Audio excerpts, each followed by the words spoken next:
பெருக்குத்தொடர் வரிசை. பெருக்குத்தொடர் வரிசையில் நமக்கு ஏற்கனவே பார்க்க தெரியும். Pn சமம் AR பவர் n-1.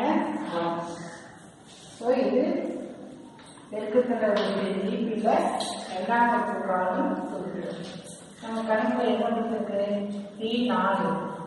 T4 மற்றும் T7.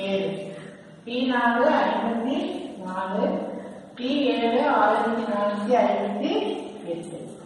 ஸோ T4 அப்படின்னா AR பவர் n-ங்கிறது 4, ஏன்னா n வந்து 4 சமம் 54.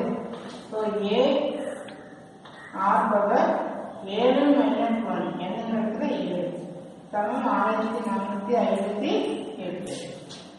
இப்போ இது ஒவ்வொன்றையும் வகுத்தோம்னா நமக்கு AR பவர் 6 சமம் 1458. இங்கே AR பவர் 3 சமம் 54. இப்போ நம்ம வகுத்து போடலாம். AR power 3 by AR cube equal to 1458 divide 54. AA cancel ஆகிடும். R cube சமம் இது கேன்சல் பண்ணீங்கன்னா 27. ஸோ R சமம் 3 cube. ஸோ R cube சமம் 3 cube. ஸோ R சமம் 3. ஸோ R மதிப்பு 3.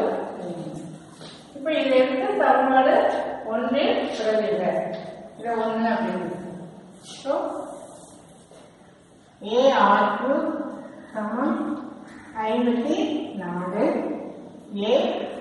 R cube என்ன இருக்கு? 27. ஸோ A into 27 சமம் 54. ஸோ A சமம் 54 வகுத்தல் 27 கேன்சல் பண்ணினா 2. ஸோ A மதிப்பு 2, R மதிப்பு 3. கணக்கில் என்ன கேட்டிருக்கு? அதோட வரிசையை காண்க.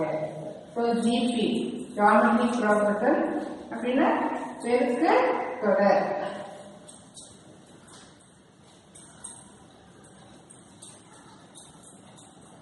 பெருக்கு தொடர் வரிசை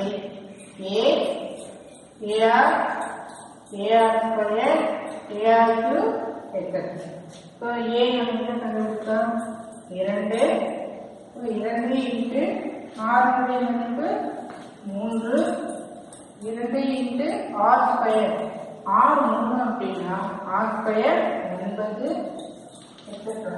ஸோ 2 6 18 எக்ஸெட்ரா என்பது ஒரு பெருக்கு தொடர்